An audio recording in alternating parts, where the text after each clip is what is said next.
الخطوة الصغيرة أقوى من الخطة الكبيرة. الخوف مش لازم يمشي علشان تبدأ، ابدأ وهو يمشي وراك. يا جماعة خلونا نقولها بصراحة ومن أول ثانية، إحنا واقفين دلوقتي ليه؟ مش علشان مش عارفين نعمل إيه، إحنا واقفين عشان البداية شكلها تقيل كبير ومعقد. فبنقول لنفسنا لما نبقى جاهزين، لما الوقت يبقى مناسب، لما كل حاجة تبقى مظبوطة. بس الحقيقة ده كلام بنضحك بيه على نفسنا. إحنا ما بنحسش إننا جاهزين غير بعد ما بنبدأ. اللي بيحصل هنا واضح، كل واحد فينا عنده حاجة نفسه يبدأ فيها، شغل، مشروع، رياضة، تغيير في حياته. أول ما نقرب نبدأ صوت في دماغنا بيشتغل، إحنا جاهزين؟ طب لو فشلنا؟ طب لو ما كملناش؟ طب لو الناس اتكلمت؟ طب لو طلعنا مش قدها؟ الصوت ده هو اللي بيوقفنا، بس اللي بيحركنا بجد مش الخطة المثالية ولا الثقة الكاملة. اللي بيحرك هو الخطوة الصغيرة اللي شكلها بسيط قوي. خلونا نكون عمليين. عايزين نبدأ جيم؟ مش لازم ساعة تمرين، خليها 10 دقايق حركة في البيت. عايزين نشتغل على مشروع؟ مش ضروري نخلصه كله، اقرأ سطرين في الملف أو ابتدي فيهم. عايزين نتعلم حاجة جديدة؟ مش لازم ساعة مذاكرة، كلمة واحدة كفاية، كلمتين. عايزين نكتب؟ مش لازم نخلص الفصل كله، اكتب جملة واحدة، جملتين، مهم نبتدي. لأن الخطوة الصغيرة دي محدش بياخد باله منها دلوقتي، بس بعد شوية دي بتعمل فرق كبير جدا. احنا مش بنقلل من حلمنا، احنا بنقلل من الخوف علشان نعرف نتحرك. بس خلونا نقول حاجة مهمة قوي، احنا عايشين في وقت كل حاجة فيه سريعة. نفتح موبايل، نضحك، ننبسط، نقفل، نعمل لايك سريع، يجيلنا إحساس حلو. فدماغنا اتعود على الدوبامين السريع، أي مجهود لازم يطلع لنا نتيجة فوراً. ولما نبدأ حاجة محتاجة وقت مش بتدي إحساس سريع، ده دماغنا بيقول لا دي تقيلة سيبها. وده مش كسل، ده دماغ اتعود على السريع. علشان كده الخطوة الصغيرة لوحدها أحيانا ما بتكفيش، لازم نربطها بحاجة حلوة بعدها.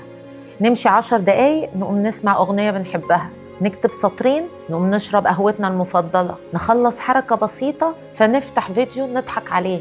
مش علشان نضحك على نفسنا، علشان نعلم دماغنا إن الحركة بتساوي إحساس حلو. ومع الوقت دماغنا بيبطل يقاوم البدايات. خلونا نكون صريحين شوية، كتير مننا بدأ حاجات بحماس وبعد شوية بيقف. كنا فاكرين المشكلة في الخطة أو الوقت أو الظروف، بس الحقيقة إن المشكلة كانت في نفس العادات ونفس الكلام اللي بنقوله لنفسنا. أول ما العادة اتغيرت حتى بخطوة صغيرة الحركة رجعت. خلونا نفهمها ببساطة، النسخة اللي جوانا هي اللي بتطلع أفكارنا، أفكارنا هي اللي بتطلع أفعالنا، أفعالنا هي اللي بتطلع النتيجة، والنتيجة ترجع تبني نسخة من جديد. لو عايزين حياتنا تتغير نغير الحركة الصغيرة اللي في يومنا. الحماس إحساس بيجي وبيمشي، لو مستنيين الحماس علشان نبدأ هنستنى كتير. اللي بيغير حياتنا بجد هو الحاجة الصغيرة اللي بتتعمل حتى وإحنا مش في المود. وفي نقطة مهمة قوي لازم ناخد بالنا منها، إحنا مش بنبني التغيير بالحاجات الكبيرة اللي بتتعمل مرة وبس، إحنا بنبني التغيير بالحاجات الصغيرة اللي بتتعمل كل يوم في نفس الوقت. بس ليه نفس الوقت؟ علشان دماغنا بيحب النظام، بيحب النظام. لما نعمل حاجة في نفس الساعة وفي نفس المكان وبنفس التكرار، دماغنا بيبدأ يقول ده جزء من يومنا، مش محتاج نفكر ولا نقاوم ولا نتحايل على نفسنا. العادة مش بتتكون علشان الحاجة مهمة، العادة بتتكون علشان الحاجة متكررة، مش قوية، مش مثالية، متكررة. علشان كده احنا مش محتاجين إرادة حديد ولا حماس عالي، احنا محتاجين نفس الخطوة، نفس الوقت كل يوم، حتى لو 5 دقايق. ومع الوقت الحاجة اللي كانت محتاجة مجهود بتبقى تلقائية، زي غسيل السنان مثلا أو فتح الموبايل، زي القهوة الصبح. كده بنبني عادة، مش بنعتمد على المزاج. علشان كده لازم نغير الكلام اللي بنقوله لنفسنا، نقول كل يوم إحنا كفاية، إحنا قادرين، إحنا بنتحرك حتى وإحنا مترددين. مش علشان نمثل، علشان دماغنا يصدق، واللي الدماغ بيصدقه الجسم بيعمله. دلوقتي نبدأ إزاي؟ نختار حاجة واحدة بس، مش 2، واحدة. نخليها صغيرة قوي، 10 دقايق أو أقل مثلا. نحدد لها وقت ثابت مناسب لينا كل يوم، ونربطها بمكافأة بسيطة بعدها، حاجة بتمثل لنا شيء كمكافأة، ونكررها كده يوم ورا يوم ورا يوم ورا بعض. بس كده مش أكتر. وقبل ما نختم خلينا نرجعها للفكرة الأساسية. الخوف مش لازم يمشي علشان تبدأ، ابدأ وهو يمشي وراك.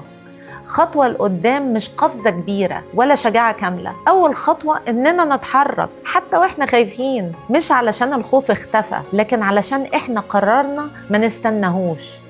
في الآخر خلونا نفتكر، مش لازم نبدأ أقوياء ومش لازم نحس إننا جاهزين، لازم بس نبدأ بخطوة صغيرة بتتعمل كل يوم.